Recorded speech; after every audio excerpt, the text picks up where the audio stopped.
What's going on, everybody? It's Bill Bailey with today's Boondoggle. And real quick housekeeping note, if you're watching us on YouTube, please hit that follow, subscribe button, or on Rumble. Please hit that follow and subscribe button. And, if you're listening to us on whatever podcast platform you utilize, hit that follow and subscribe. Help us build up our numbers here so we can continue to bring you interviews like the one that I'm bringing you today. Today I have Mr. Pete Mills of the band The Sweet Kill. How you doing? I'm doing well. Thanks for having me. Yeah, no problem. I'm glad we were able to connect. I was checking out some of your work, and I want to talk get into your history a little bit. But before we get speaking of the history, I like to go back with whenever I have guests on for the first time. So originally, what did you want to be when you grew up? It was an astronaut, then it turned into a journalist, and then it turned into a cop. And then I was like, you know what? Rock and roll is the only thing I really am good at. So I might as well just do that. Nice. And when was it that you discovered rock and roll and started on that journey? Interestingly, I was 6 years old. I was in Venezuela where my mom grew up, and I just didn't speak Spanish, so I was confused, and everyone was talking and I didn't know anything was going on. And I saw a Kiss record, and they're standing on the burning cities, and I was just transfixed. And I do remember when I put on that Kiss record, it didn't sound as dark as the imagery, which is interesting to me. But I remember being like, but I do like it. And I almost like the visualization of it and the imagery of it was more what sold it to me than the actual music. And then the music just, was a secondary feature. Yeah, they were good at that. I remember mine was the Kiss Alive album, seeing that for the first time. And it was just like, okay, I got to know more about what is this, Mm-hmm. But and then you had something that you could understand, since you couldn't understand most of the people talking around you. So yeah, sure that helped. And then so you get into Kiss, you start discovering music, and when was it that you started playing an instrument? It was when I was 14, and the confusing part about my life up until that point was that everyone wanted me to be like a soccer player, like a sports guy, even guitar lessons, anything that was thrown my way. I was just like, nope, nope, nope, nope. I would have like a 2-week shelf life. But when I got my bass guitar, for some reason, I lost track of time. For some reason, I felt compelled to just do this and not worry about it and not feel I had no pressure. It was something that came to me rather than being forced to do something and be a part of teamwork activities as a kid growing up. My parents were always concerned because I was an only child that I just was going to be like this loner dude. And I was totally fine with it. But when I found music, it was like, oh, this makes sense. I don't need other people. Although 2 weeks later, I joined a band, and then I realized how powerful the camaraderie and the exact the correlation of being on a team, right, was what a band was to me. So it was my first experience of having my own relationship with team activities, was being in a band and playing music. Nice. And then how did that band come together, and what was that experience? Were you still in Venezuela at this time, or? No. I'm from Canada, and I was only visiting Venezuela that time when I was there to, my mom just wanted to show me where she grew up, essentially. But okay. But coming back to Canada, living in Canada, I was like, my mom just was like, "You're going to Catholic school." I'm like, I hated it, so I got expelled. And I got expelled 2 months. In Canada, we have high school starting at grade 8. So elementary is K to grade 7. And just 2 months before graduating into the realm of high school, I got expelled, went to a public school, met all these really cool people, played spin the bottle, started making out with girls, like the things that I wasn't allowed to do as a kid in a private school. And so in the summer of grade 8 going into grade 9, they got word of the wire that people in my public school system got word on the wire that I got a bass and they wanted me to be in their band. And that's 2 weeks after getting the bass. The next thing you know, I'm playing in a band with all these people that I only met for a couple months. So it was like a pivotal moment. Yeah, it's awesome how like music can just like, open so many doors and bring people together without whatever your background and biases are and stuff like that. Music's a uniter like that. Absolutely. And then how far did that band end up going? Just we were so bad, and then all of a sudden we did a little personnel change, because the correlation between me being in a band and the teamwork element is I joined football. So I was a football player and I was all about football. So I would take all the coaches' pep rally talks and discussions and modalities and apply them to being in a band. So I was essentially the manager of that band. And then I decided, like, since we were so bad, and I thought it was because of the drummer. So we got the drummer to change to bass. I went from bass to guitar, got rid of the other guitar player, and got a really good drummer. And next thing you know, we had a bidding war going on. And due to certain personal difficulties with the members of the band, and many rehabs later, the band sort of was on the verge of imploding. And then we got this huge record deal, and we went on tour and did stadiums and all that. And it was like a wonderful experience, but we were so dysfunctional that we broke up like shortly after that. So we went from rags to riches, and then from riches to rags in a very short period of time. So in Canada, we were all over Much Music, and we were very infamous, not famous. I had to explain that to my cousin's daughters. They're like, "So are you famous?" I'm like, "No, I'm kind of more infamous than famous," because the buffoonery that we got up to on those tours and the stuff that we did was just like stupid. And it made the news. It made the front page kind of thing. And then after that band, I started the Sweet Kill. Oh, nice. So then, so was that Flash Bastard then? Yep. Okay, and that started in high school then. Mm-hmm. Wow. Okay. Because usually, I know a lot of people I have on, they go through, the phases in high school and, the horrible band names and stuff like that. But you guys ended up sticking it out and making something with it. You want to share a little bit more about some of the infamy behind that?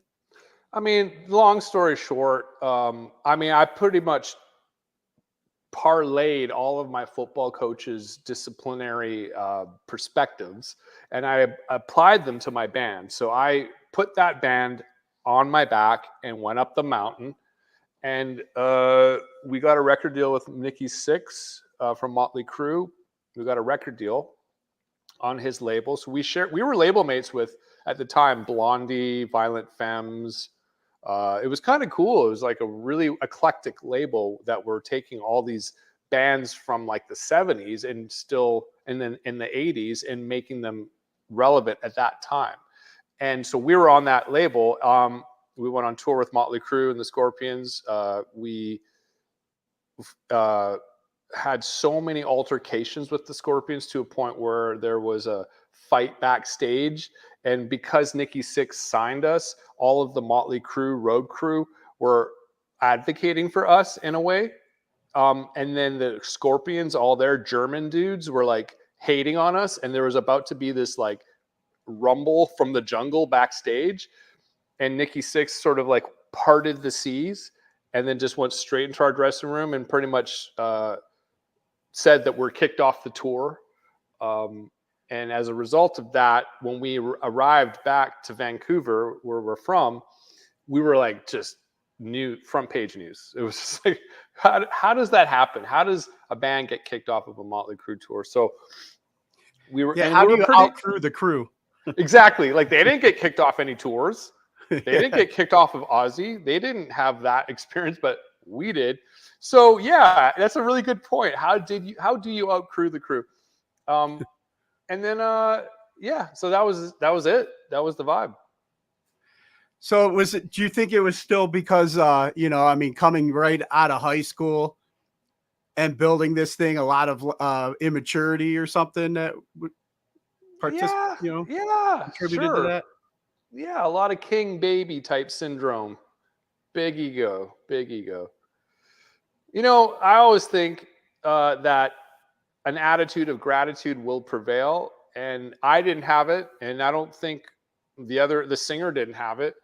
So we were just at the mercy of our own egos, and we paid the price of it. But at the same time, if we came home victorious after that tour without any scuffle, probably wouldn't have been as like I didn't know there's a thing called publicity. I didn't know there's a thing called a PR person because my phone was ringing off the hook nonstop. There was no energy on my behalf that I didn't look for it. It came to me. So you know what I mean? If everything went as planned, it would have been just like, oh yeah, they went on tour, they came back, yay.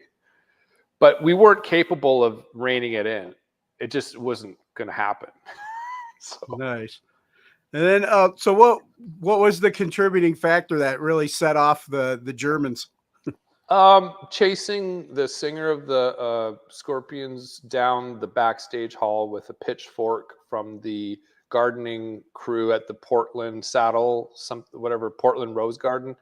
That was the pivotal moment because I didn't know Matthias, the guitar player of the Scorpions, knew karate. So next thing you know, I'm seeing him do all these like epic roundhouse in the air circular kicks, trying to buff his feathers to make us feel like we're going to get our asses kicked, and all the German road crew were all just ready to go, and then all the Motley Crue people had to deal with us, and so we created a lot of unnecessary situations that made the news. Nice. And then, so before like signing with Nikki Sixx's label and kind of connecting with him, what was like the music scene like from where you guys were at? I mean, we were never listening to anything modern at the time. We were very, very strict about our musical diet. We were very about the 70s. So for me growing up, my heroes like Kiss, David Bowie, the New York Dolls, like Television, the New York scene essentially, and the England scene of the 70s, like so Sex Pistols, Buzzcocks, The Damned. These are the bands that we swore by. So at the music that we were just never part of the music scene, and that's what I think made us stand out. We weren't playing the game, so to speak, of chasing what was popular. I mean, David Bowie has this amazing quote that you got to be 7 minutes ahead of the curve. Well, we were just like, well, let's be 70 hours behind the curve and see what happens. That was our mentality. Nice.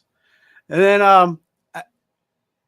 I don't know if I caught how did you guys get on Nikki Sixx's radar then? What was it how did that meeting come? Word of mouth, just word of mouth. So many people were just, because a lot of people, okay, so in Vancouver, you either become an outdoors guy, which is not me. You become a heroin addict, which is definitely not me. And, or you become a studio rat, right? Because it's raining 80% of the year. It's just torrential downpour.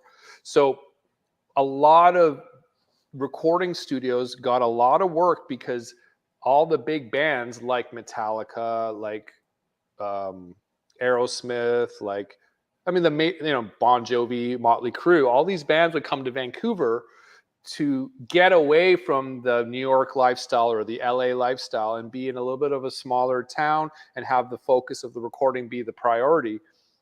And so all these studios, like, and big names like Bruce Fairbairn and Bob Rock and Dave Ogilvy and Garth Richardson, who did the Rage Against the Machine album. Dave Ogilvy, pretty much did Skinny Puppy, Nine Inch Nails, and Marilyn Manson. These are the prestige of Vancouver had this thing. So if being that it's a small town, all these people were aware of my band, and as a result of my relationship with them, they were just like, when they would work with certain artists, they would start to say, hey, have you heard of this band? Hey, have you heard of, and so that's how it just word through the wires kind of thing. Oh, nice. And then curiosity, what's like the meaning or what inspired the name Flash Bastard? Yeah, I think it's just rebellion. There's nothing much to it. No, okay. And then So you did. Now, did you go straight from when this project ended into the Sweet Kill then? Well, kind of. I mean, I started writing with this woman who's a hairdresser, and I just had this feeling that she was a singer because she had this really raspy voice. And so I felt for the first time free out of the confines of this very strict musical diet to do what I want to do. And I started writing music, and it was very post-punk and very new wave and very dark wave, which I didn't know that phrase at the time, but it's very popular now. It's the codification of that sort of 80s sound of that cold synths. There's cold wave as well, these genres. But I didn't know what I was doing. I just wanted to do something. And then she really liked it. And we got a record deal in 1 month of me playing all the instruments. And it was really kind of a Fast and Furious type thing. It's very I'm used to the Fast and Furious. So she died. It was unfortunate. It was sad. It really affected me. And it inspired me for the first time to be like, man, lead singers are unreliable, man. Like, it's always like, there's always drama. There's always this uncertainty, and that's life essentially. But I wanted to have like a self-contained project. So after that ended, I just continued doing what I was doing, but I decided I'm going to be the person singing. And it was a very cathartic experience. And then I realized, playing so many shows and playing all around, at this point now I moved to Los Angeles from Canada. And at this point, I started to realize how turbulent it can be to be a singer, how it can be kind of, I understood where the turbulence came from when I decided to put on that hat. So that's how the Sweet Kill evolved. Is it came out of the strict musical diet from a glam punk band called Flash Bastard. And then it I had my freedom in Dirty Blonde with this singer. And then I started the Sweet Kill kind of carrying on where I left off with that singer as a singer. And that's how the Sweet Kill, and that's sort of the message of the Sweet Kill, is that there is a battle between every man, woman, and child on this earth, between the sweetness of life and the darkness of life. So the Sweet Kill is like a sort of duality message. And I tried to like write within that realm thematically. Okay. And like you mentioned, putting on the vocalist hat, but I mean, for this project, you wear all the hats. And this is all like, you play every instrument, and now it started with bass. When did it start expanding into other instruments for you? Well, in the Flash Bastard days, I went from bass to guitar. So that's when I realized like I actually prefer playing guitar more. But then in the Dirty Blonde era, I started to see that my bass lines took on like a real melodic type thing that I would essentially unconsciously make a sort of tribute to Joy Division and The Cure. Unconsciously, it was just one of those things where I felt the need to go really up high on the bass.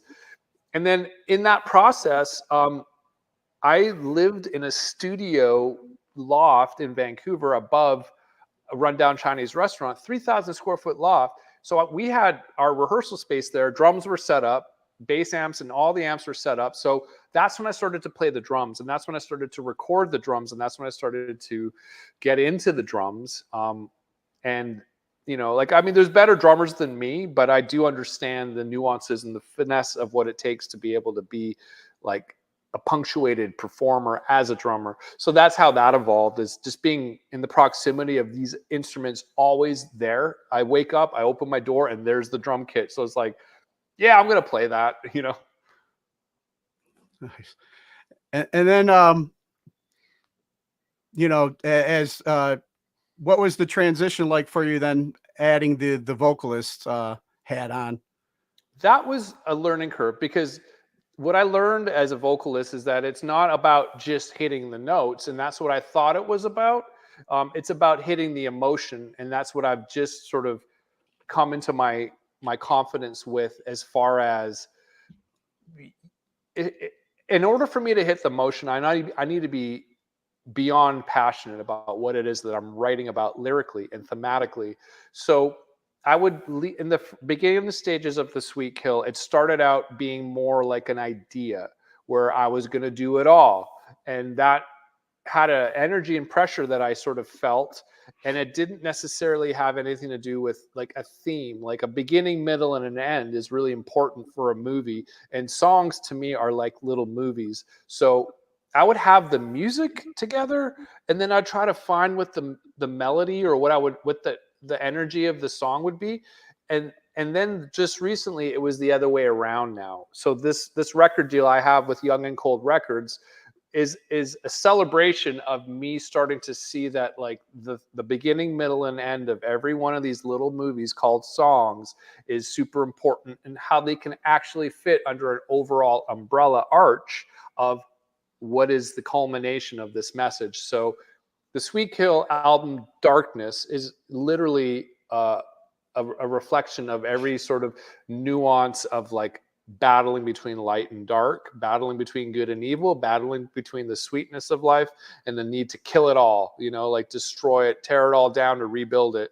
So that was my awareness. And a big part of that was just sort of going like, if I'm going to sing and I want to use my voice as an instrument, how do I want it to sound? And I would go like, man, I actually have a low voice. I didn't really realize that, but I can hit high notes. And the reason why those high notes sound so good with someone who's got a baritone is because they're grounded in this rooted thing. Whereas a tenor who has like a higher range can hit high notes easily and effortlessly. They don't sound as good as somebody who's actually a natural baritone. And these statistics and this sort of analytic I didn't understand until my girlfriend pointed it out to me. And I was like, oh, so I can actually go down low with some authority and with some conviction. But when I need to go up high, I can do that too. So it was an interesting awareness that brought about the delivery of this album. And then, I mean, like you said, you played all the instruments on it and everything, but you've also now, also done the kind of like the engineering and recording as well. What was that? Shadow Zone Sound is your exactly. You want to talk about how that that transition and putting on those hats as well? Yeah, absolutely. And just to be clear, on this album, the drumming is done by somebody else. His name's Sean. But he's a better drummer than me, and of course I would want the best to be part of it, and there is that sort of extra energy that somebody else can bring into the thing. However, I like it to be fully self-contained in the realm of a Nine Inch Nails type model, where Trent Reznor is the creative catalyst for his vision. And like the days of having a jam to see what happens are just so like, it almost brings about anxiety for me. Like the last thing I want to do is like go for a 10-hour endless jam of like what happened. Like I want specific focus. I want to be able to work on something for a period of time, maybe 5-10 minutes tops of a jam type setting, and then make sense of it and then turn it into something. Or else to me, it's just like, I'm not jamming to get my chops up. I want product. I want results. And so a big part of the results started when I got that record deal with Motley Crue. We got some money. And so it was about buying select pieces of gear over the years. And I just, over the years, kept buying more gear. I'm not the best investor, because when I see how I can improve the sound of what it is that I'm doing, I more than likely will buy that $7,000 mic or that $4,000 compressor or whatever. And that over the years have just been my experience of knowing how to record and watching the greats like Jamie Kosh and Dave Ogilvy and Garth Richardson, and see how simple it is. You put the mic on the amp, take the mic, put an EQ on it, put it into a compressor, send it to tape, and there we go. Like the simplicity of that was like, okay, cool. So that's why in the environment that I grew up in with my 3,000 square foot loft in Vancouver, I just made sure that all the microphones were on all the amps ready to go at all times. The drum kit was always mic'd just in case I would have that burst of inspiration. So there's like a sort of a left brain, right brain thing going on where there was a learning curve with the left brain where I was trying to figure out all the technical elements, but I found out a way to do it that works for my creativity to be able to be instantly accessed at any time. And I'm super grateful for that left brain, right brain polarity. And as a result of moving to America, a lot of the labels got wind of my ability to, because I had a co-production on a song that every time Kobe Bryant would dunk, the song would come on. This song got placed on all the TV shows. Saturday Night Live did a whole skit based off of this song. Sororities still to this day use this song as initiation. It's a song called More Bounce in California by the artist Soul Kid One. And because of that and the prestige of that and the popularity of it at the time, it was in every TV show.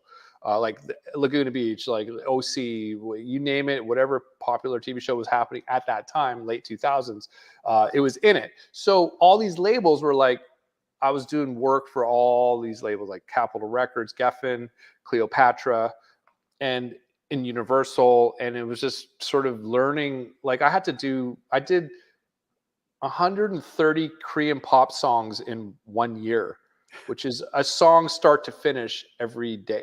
Every 2 days, start to finish. So my mixing skills got really good. My production skills got really refined. And then I had to learn how to master. If I was going to deliver these songs, I had to put that final touch on it, which is what mastering is. And I just sort of like flew by the seat of my pants. I remember at certain points, my girlfriend was like feeding me while I was working at the, there's just no time to make dinner and no time to literally eat. I was just at the computer all day. And it's like, she would feed me and I'd be eating. It was kind of cool. Nice. Yeah. Wow. So, I mean, that's one way to learn, I guess, to do it, over and over and over for hours, It's like I've been, and I like what you said about the left brain, right brain thing, because sometimes it's just like, I have all these ideas of things I want to get done, but then the learning part is always I get stuck up on that, and can sometimes like, cause myself anxiety where it's just like, I'm not going to do it or whatever, but it's the only way to get the stuff done, man. Just get in there and do it and screw up, screw up. And then, eventually you don't screw up as much. It's interesting. Sometimes creatively speaking, the mistakes are actually the best things. Sometimes technically speaking, the mistakes are the worst things, but it's a balance. It's hard you never know. They sometimes line up and offset each other. It's crazy. Yeah. It's just getting over that fear of stepping out there and doing it, It's like it's all right to fail. Just learn from it. You either win or you learn. There's a saying in The Artist's Way, this book by Julia Cameron, who helps people unblock from, their inner anxieties or their inner fears or their self-talking censor that says you're not good enough, so why bother trying? There's a saying that just be prepared to suck and just see what happens. Just be prepared to suck. And that takes the pressure off, because I was like, oh, I need to write the #1 Billboard song. It's like, well, then I never do, because I'm not ready to write that song, because I got to wait for more inspiration. And that is just a juggernaut of despair, because it never ends up producing anything. So if I just do it for the sake of it, and there's this saying that like you take care of the quantity and the universe will take care of the quality. So if I just keep doing, something's about to hit. Oh yeah, I agree. And who is that quote from? Be prepared to suck? Julia Cameron. Okay. By the book The Artist's Way. And this book was such a pivotal thing where ex-cops who have lived a life of discipline and like executing the law, when they retired, ended up becoming world-selling authors, best-selling authors of just storytelling. And it's helped so many people, and I've done it like so many times just because I enjoy it. I like the process of learning and uncovering more about like what's possible within my lifespan and what I can do and better improve. And everything I do is just to become better at what I was doing yesterday. That's all. Oh yeah, I like that. I'm gonna look that up because I can kind of relate. I'm retired military, and you get that just that one way of thinking for so long. And, failure is not an option, because it could cost somebody's life. So even on the simple things, I'm like, I still get all like freaked out and talk myself out of things, Yep. And sounds like something I got to add to my library to look into. So I appreciate that. Right on. So you mentioned then, after, obviously you did, a lot of all these other projects, started getting comfortable with it. When was it that your LP Darkness came together then? It was the beginning of me going, I want to do the Sweet Kill again, because there was that time where I did it as a result of my singer passing away. And then it didn't go, I wasn't ready. So what I ended up doing is then I started working with all those labels for all those years. And then I just started realizing, like, man, I'm doing so much work for other people. Like, I worked with Sheryl Crow, worked with Mike Garson from David Bowie. I worked with Bobby Brown. I worked with Carmine Appice. I worked with all these amazing people. And I was just like, man, they have so many great things to say. And they have so many vehicles to say it.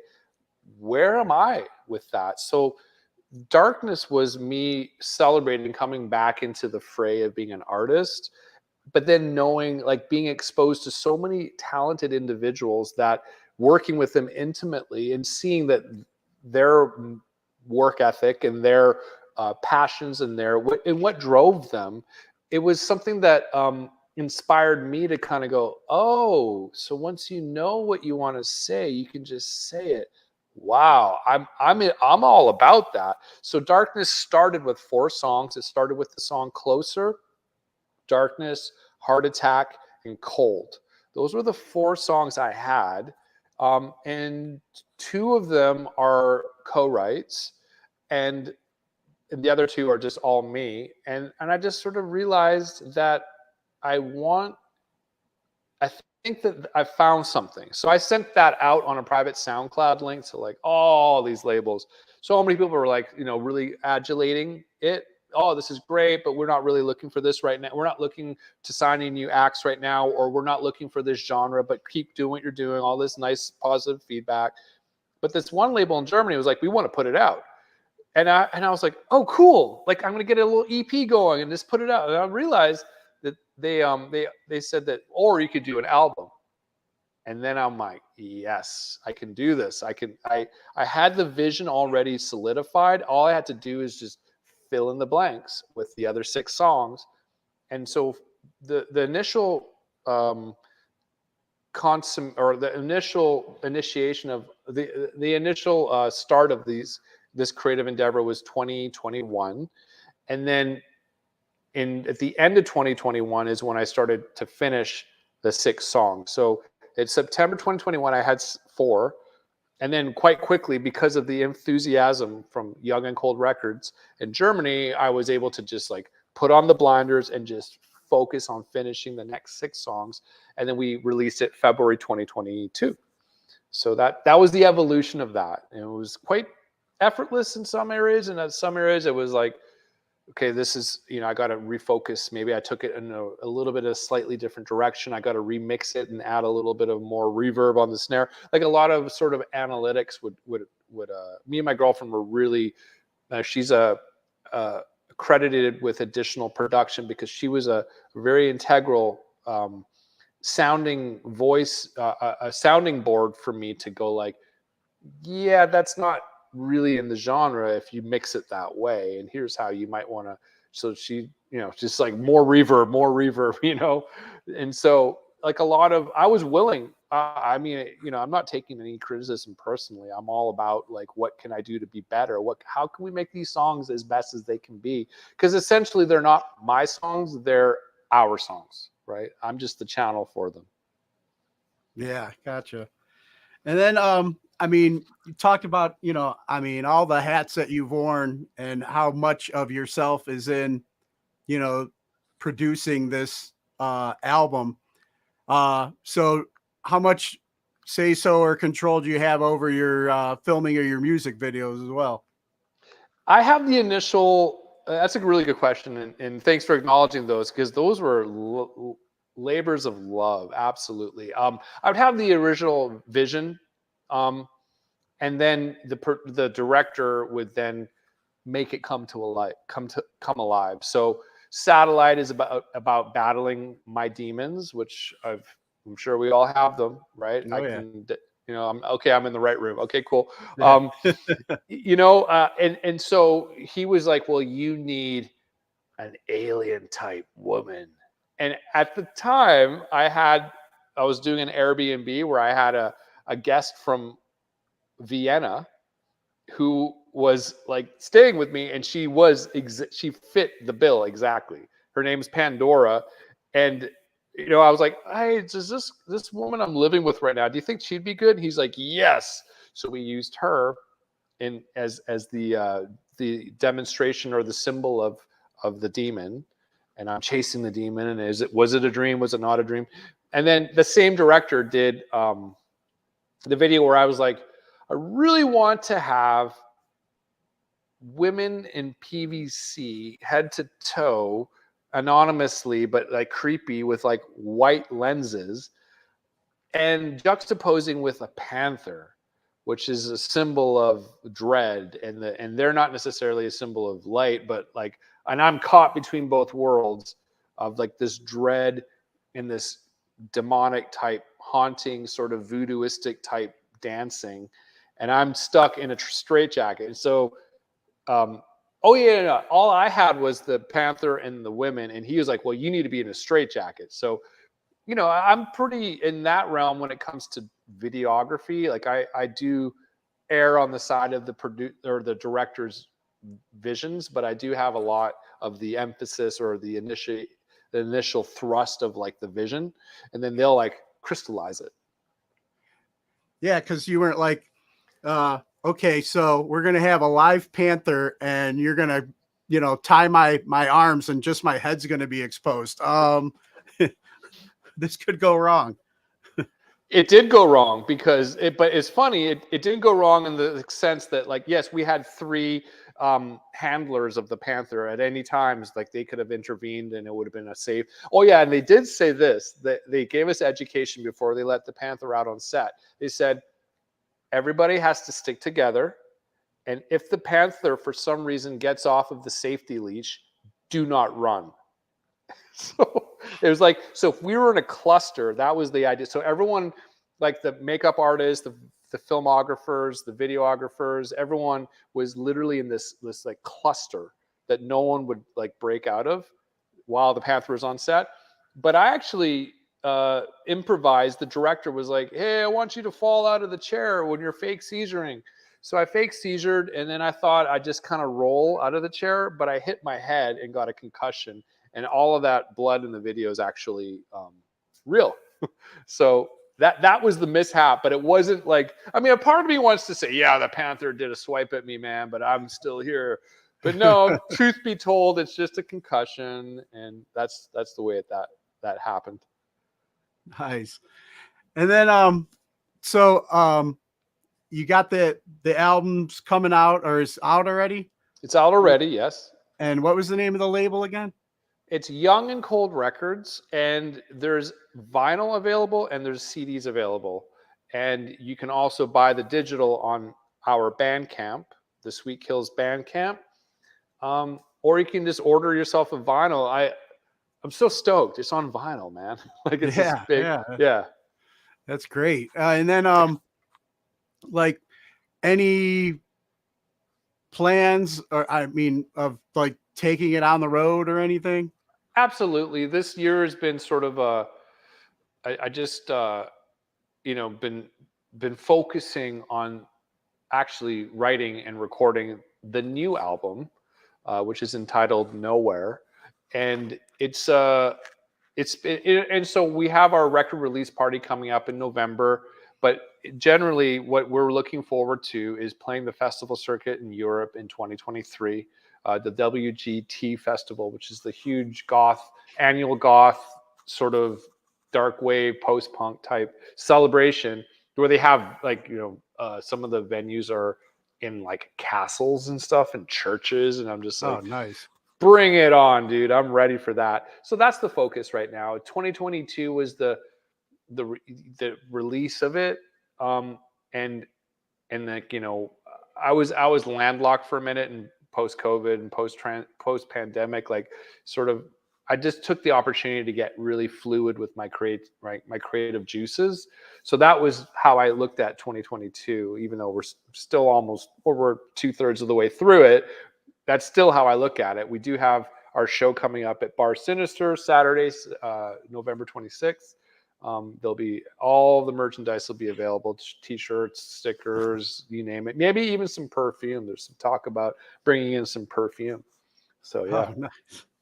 And then, like, I mean, being somebody that's so hands-on with this project, and this is like, your soul, basically, everything about you've contributed to. How is it to try and like recruit members to play these live?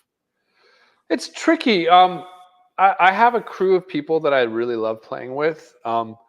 There's a guy named Kane Daniel on drums. There's a guy named Ricky Bonazza on bass, and there's Khadijah Kastenbrock on guitar.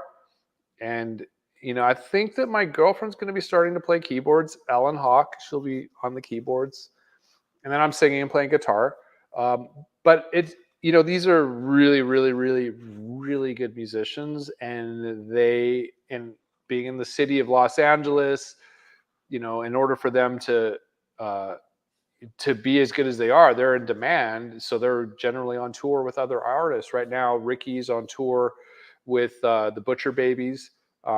Kane is on tour with some, I can't remember their name, but he's always on tour. So it's tricky, but we'll see who's available come November 26th. It is 2 months away now. Is it 2 months away? Yeah. 3 months away. Yeah. Something like that. Yeah. So we'll see who's available next weekend. Yeah. So I'm just, I'm confident that, being that the City of Angels or whatever, Los Angeles has really great musicians. I'm not worried. There's no shortage of great drummers, great bass players, great guitar players. So we'll see who's available. But generally, it's like a self-contained unit for a reason. It's not like, it's more people, more problems sometimes, with creative energies. I'm just not, I've been there and done that, man. And I'm grateful for those that have that collaboration, and I can definitely do that. But I like to do that for situations where it's for other bands. I like to be that person.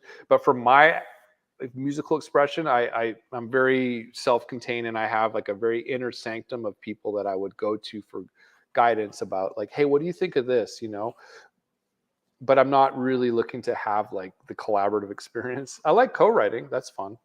But yeah, I'm pretty happy with the way the framework is. How much co-writing have you done, and like who with? A lot of co-writing with a lot of singer-songwriters. Some of them are at the time they were up and coming, and now they're pretty prominent. A woman named Mandy Moore, Jasmine Kara is a Swedish pop star. Written with some great Koreans, Min Hee Kim. Who else? My being that I'm Canadian and I live in America, my PRO, which is the Performance Rights Organization, is SOCAN. So whenever people notably come through Canada or come from Canada to visit LA, my PRO puts me in contact with them. So I worked with, a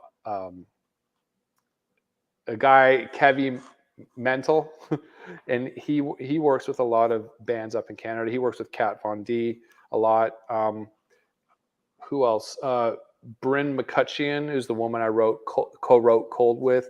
Donal Finn is who I co-wrote Closer with.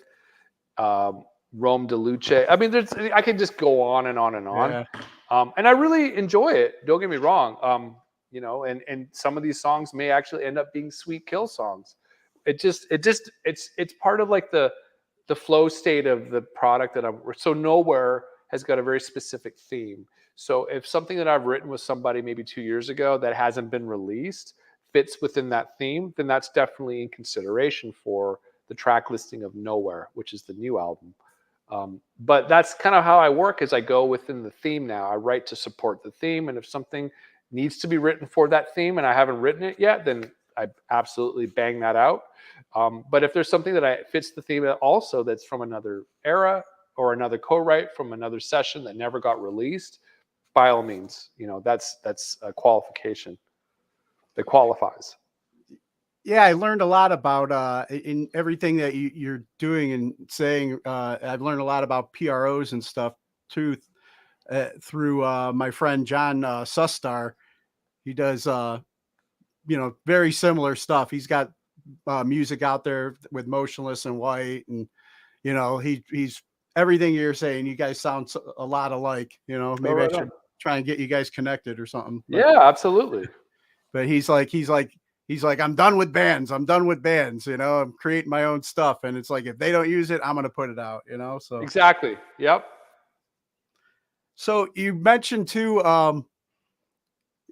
trying, with the learning, with everything, just try and be better than you were yesterday, basically. What is some things that you feel like you could still improve on?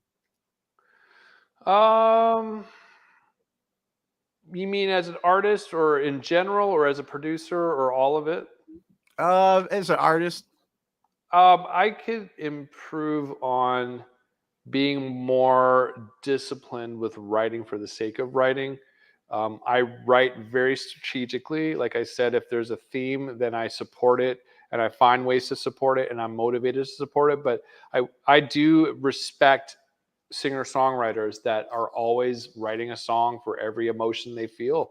And I don't necessarily do that. So I would like to be more in that flow state for the sake of keeping those writing chops up. For example, when Andy Warhol would talk to Lou Reed back in the days of the Factory in the late 60s in New York, he would ask Lou, how many songs have you written today? And Lou Reed would say 2 or 4 or whatever his number was. No matter what that number was, Andy Warhol said you could do more.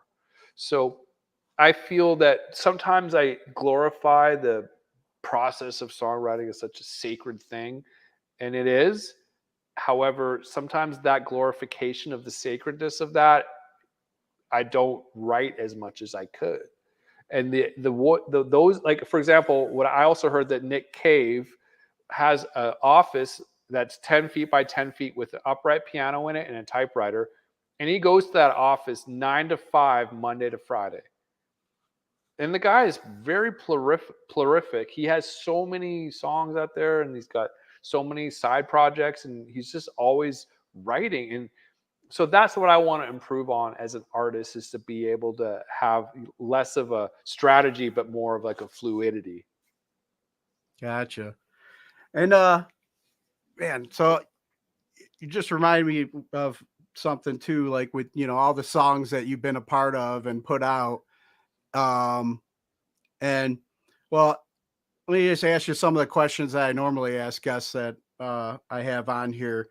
Is there a song that you feel has inspired you in life that's something that's a go-to, even that you don't get tired of? It's on your playlist, like whenever you need that extra motivation or inspiration. It's interesting because I would probably have a song for every sort of genre. There's a Cat Power song called Metal Heart. There is Fascination Street by The Cure. There is Atmosphere by Joy Division. There's You Get What You Give by the New Radicals. There's so many different songs that for different genres that I listen to I've listened to on repeat with authority, with complete conviction. I'm listening to this for 8 hours. I don't give a shit. And so those songs are just very off the top of my head, like near and dear to my heart, that I could always listen to on repeat for sure. Nice. And what class do you feel should be mandatory before graduating high school today?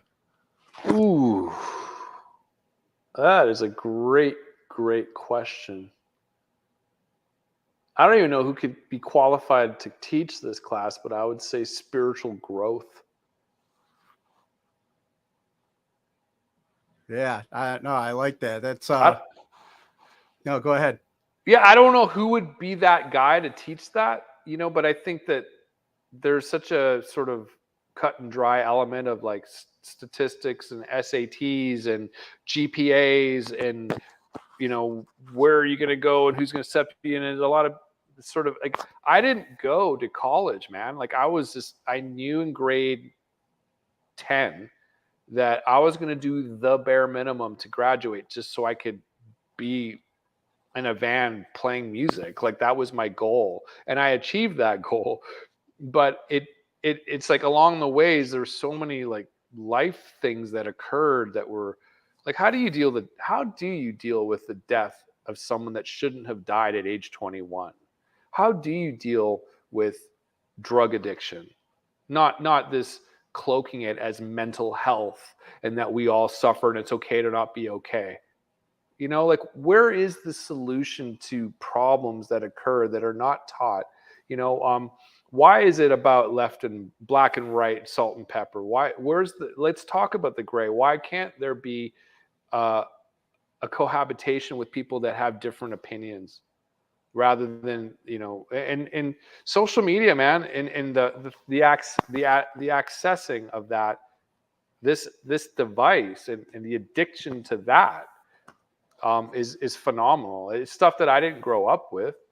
And it's so prevalent right now. So many people are using certain phrases like gaslighting and triggering and you know, not safe. And man, I'm from Canada, man. Like I'd get punched in the face if I looked like someone the wrong way.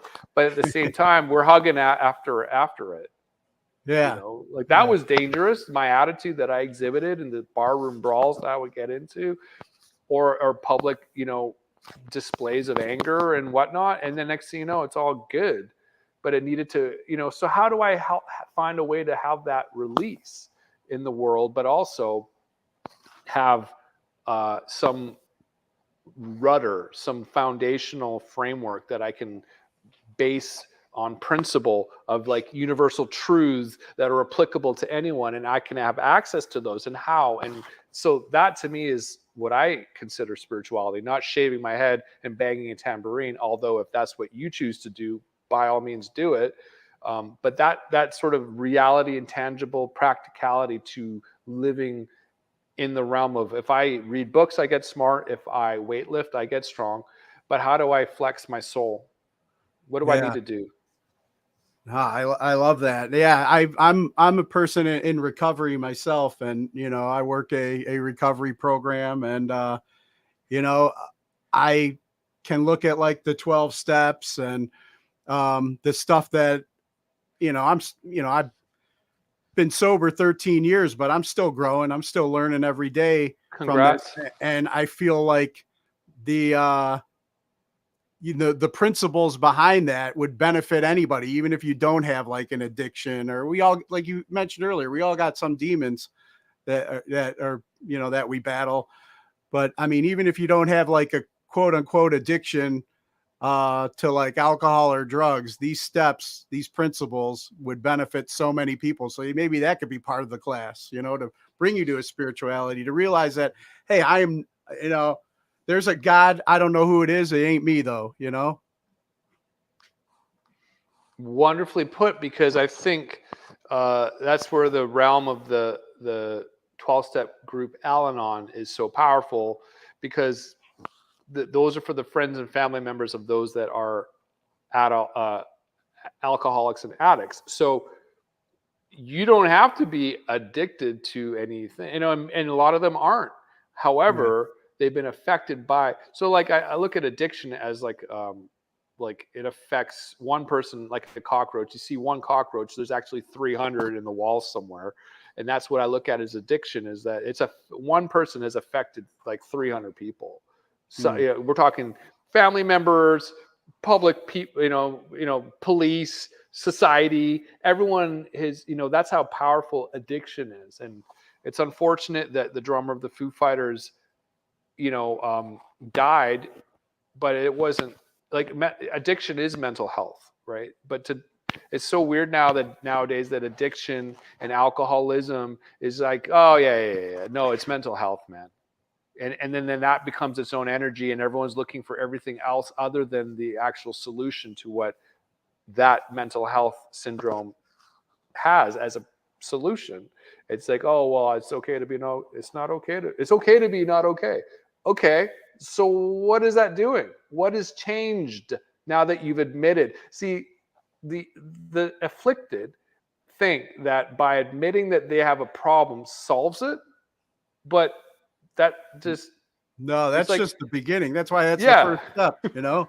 yeah, There's more along the way, you know? You gotta yeah. start get your hands dirty and dig into the roots, you know? Hmm. And that's not always comfortable, but yeah, I'm still making amends all these years later, and I'm still discovering things. They say more will be revealed, and, you know, I'm still learning about myself. It's thinking that, you know, just admitting it, you know, yeah, that doesn't solve it all. That's just the beginning.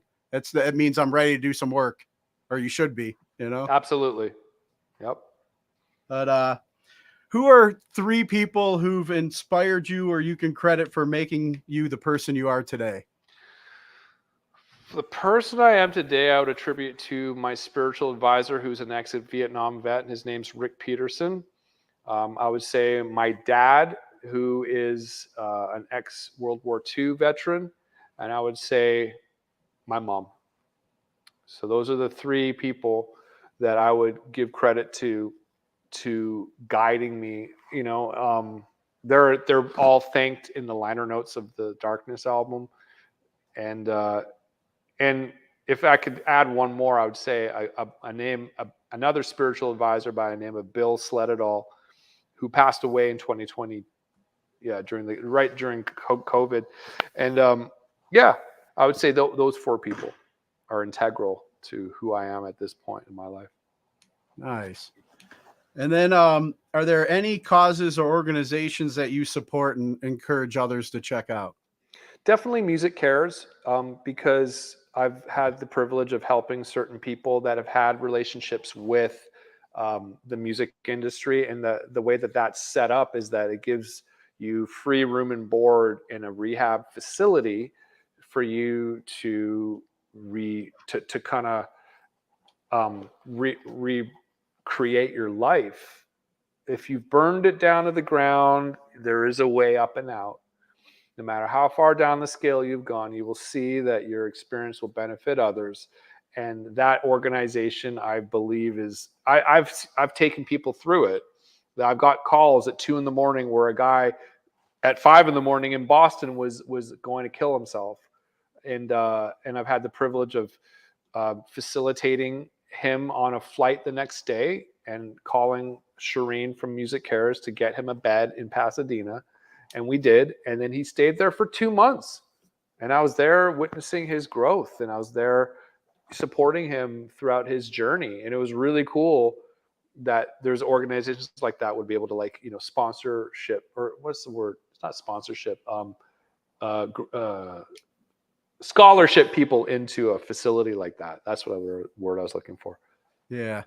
And it's funny you mentioned Shireen. I just started listening to Matt Pinfield's podcast about success and sobriety. And he interviewed Shireen, and she talked Oh, no all way. about, you know, her involvement with Music Cares and everything. And I've been blessed with becoming friends with many, you know, people that have, you know, even benefited from that program as well. So yeah, I definitely uh, yeah, you know, even though I'm not a musician, I'm a fan of music, and, you know, keep some of these inspirations around for me to benefit from their work, you know. Well, I mean, we're cut from the same cloth. So yeah. Yeah. And then uh favorite toy as a child. Oh, dude, Transformers. Like, are you kidding me? How do you not love that? Like, that's a plane, and next thing you know, it's a robot, or it's a truck, and next thing you know, it's a robot, or it's a robot, next thing you know, it's a tiger. Yeah. Nice. Maybe even a panther. And then I mean, you mentioned you know, your spiritual advisor serving, your father. My father was also a World War II Marine.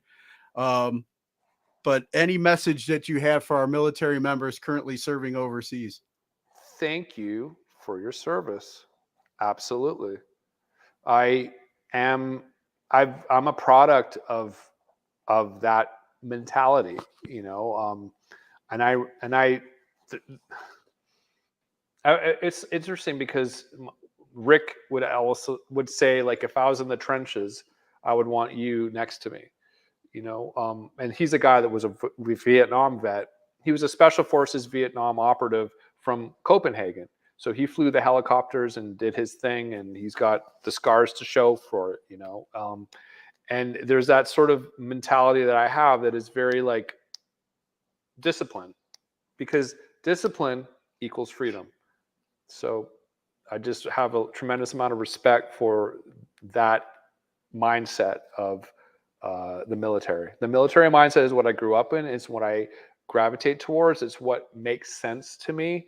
I like truth, not your truth, not my truth, not their truth. The truth is what I seek. Yeah, I agree. And I think that's like, I hear that from Jocko, discipline equals freedom,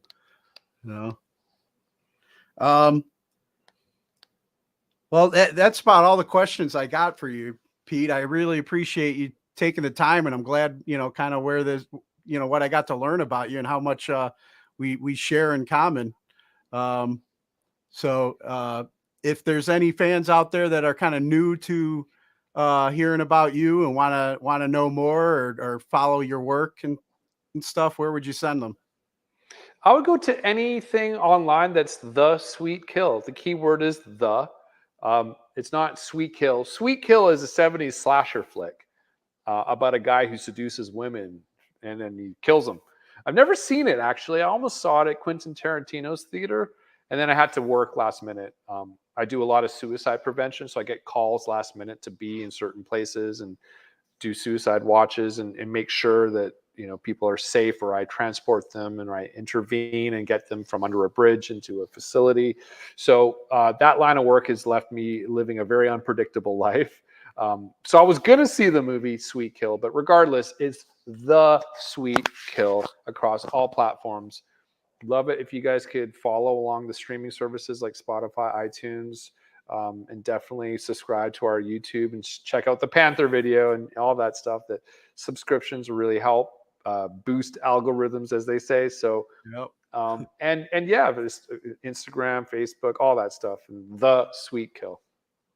Nice, man. Thank you so much. And you just mentioned something else that we share in common too. I lost someone very close to me to suicide, and I used to do like concert promotions here in the Cleveland area to raise awareness, and we would do suicide prevention benefit concerts. And at one point it was like I was working with Derek Hess, who's a local Cleveland artist who's got work in the Louvre and stuff out there, and it's just definitely something I'm passionate about too, is just working with people struggling, let them know they're hey, I still struggle myself, all these years later, but it's like, there's hope out there, and it's usually having somebody else come next to me, like you said, in that foxhole, having that person next to you in the foxhole to help talk you out of it. Yes. So thank you so much for your time, Pete. If I could get you to do one last favor before I let you go, would you mind cutting a promo ID for the show? Just introduce yourself, and you're listening to today's Boondoggle. Yep, 100%. Do you want me to do that now? Yeah. All right. This is Pete Mills from The Sweet Kill, and today you are listening to today's Boondoggle podcast. Awesome. Pete, thank you so much for your time. It was great talking to you, and I'm glad I got your information. I'm going to try and keep in touch and send you some other things that I think we share in common. Absolutely. Please do, man.